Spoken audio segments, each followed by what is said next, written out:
Bagula auto পরিচালন সমিতির পক্ষ থেকে কৃষ্ণনগর জেলা শাসকের কাছে একটি ডেপুটেশন জমা দেওয়া হয়েছে, যা বগুলা এলাকায় চলাচলকারী অনিয়ন্ত্রিত টোটোগুলির কারণে সৃষ্ট যানজট এবং অন্যান্য সমস্যার সমাধানের জন্য। বগুলা এলাকায় প্রতিনিয়ত টোটোর সংখ্যা বৃদ্ধি পাচ্ছে এবং তাদের অনিয়ন্ত্রিত চলাচলের ফলে বড় ধরনের যানজটের সৃষ্টি হচ্ছে। এই যানজটের কারণে ছোট বাচ্চাদের স্কুলে যেতে অসুবিধা হচ্ছে এবং অটো চালকদের জন্য যানজট নিয়ন্ত্রণ করাও কঠিন হয়ে পড়ছে। এই পরিস্থিতি থেকে দুর্ঘটনার সংখ্যাও বেড়ে চলেছে, যা অটো চালকদের এবং সাধারণ মানুষের নিরাপত্তা ঝুঁকির মধ্যে ফেলেছে। এছাড়াও বগুড়াতে টোটো প্রস্তুতকারক অনেকেই স্থানীয়ভাবে টোটো তৈরি করে বিক্রি করেছেন, যা টোটোর সংখ্যা আরো বাড়িয়ে দিচ্ছে। বগুড়া অটো চালক সমিতির পক্ষ থেকে ডেপুটেশন জানানো হয়েছে, টোটো বা অটো বিক্রির আগে একটি সঠিক সার্ভে করা হোক। সার্ভের মাধ্যমে নির্ধারণ করা হোক কোন রুটে কতগুলো টোটো এবং অটো চলাচল করছে এবং তারপরে নতুন টোটো বা অটো চালানোর অনুমতি দেওয়া হোক। এই সমস্যাগুলির সমাধানের জন্য বগুড়া অটো পরিচালন সমিতির কৃষ্ণনগর পাণ্ডব মোড়ে তাদের সমস্ত টোটো গাড়ি রেখে কৃষ্ণনগর জেলা শাসকের কাছে এই ডেপুটেশন জমা দিয়েছেন। তাদের এই পদক্ষেপটি এলাকায় সুশৃঙ্খল যানবাহন চলাচল এবং নিরাপত্তা নিশ্চিত করার লক্ষ্যে। অটো পরিচালন সমিতি আজকে ডিএম সাহেবের কাছে এসেছিলাম একটা লিখিত ডেপুটেশন জমা দিতে, এই মর্মে যে বগুড়াতে বর্তমান যানজটের যা অবস্থা তা দুর্বিষহ। সাধারণ লোকজনের স্বাভাবিক চলাফেরা ব্যাহত হচ্ছে।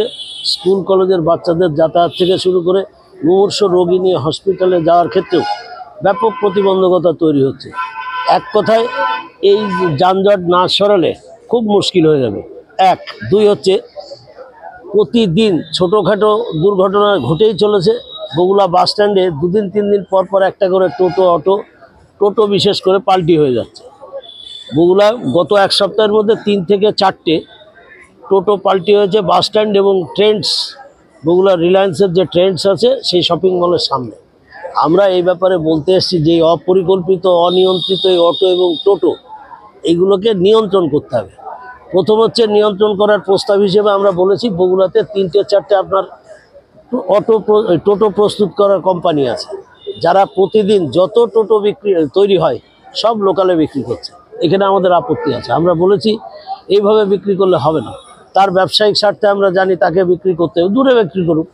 বগুড়া লোকালে 100 টোটো যদি বিক্রি হয়, মাসে 10খানা বেশি টোটো যদি বিক্রি হয়, তাহলে আমাদের আপত্তি আছে। আমরা বলবো না, করা যাবে না।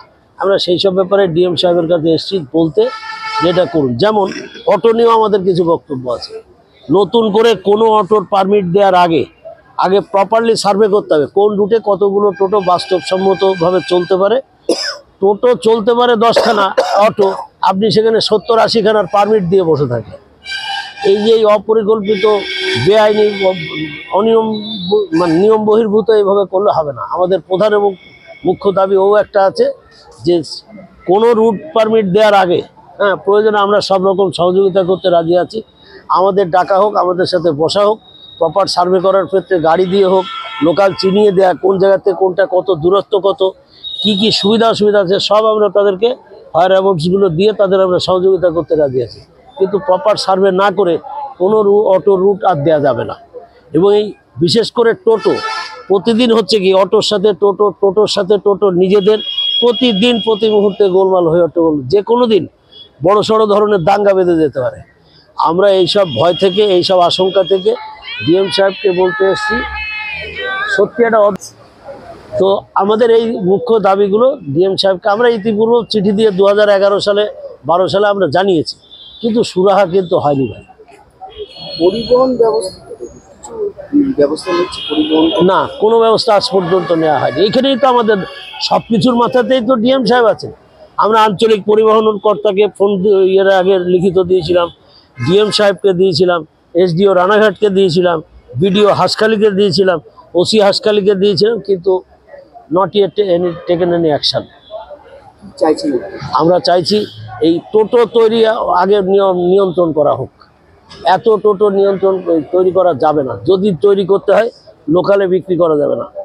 মাসে 10টার বেশি টোটো লোকালে বিক্রি করতে দেওয়াই যাবে না। তাহলে আমরা এরপরে এখন না নিবেদন করছি, এরপরে আমরা বিক্ষোভ সমাবেশে যাব। ওই টোটোওয়ালাদের সাথে আমাদের গোলমাল হয়ে হট্টগোল অশান্তি বাঁধবে। সেটা যাতে না হয় আমরা ডিএম সাহেবকে সেই কথাই জানাতে এসেছি যে স্যার আপনি ব্যবস্থা। আপনার নাম? দিব্যেন্দু বিশ্বাস, অটো পরিচালন সমিতি, অটো রিক্সা পরিচালন সমিতির সভাপতি।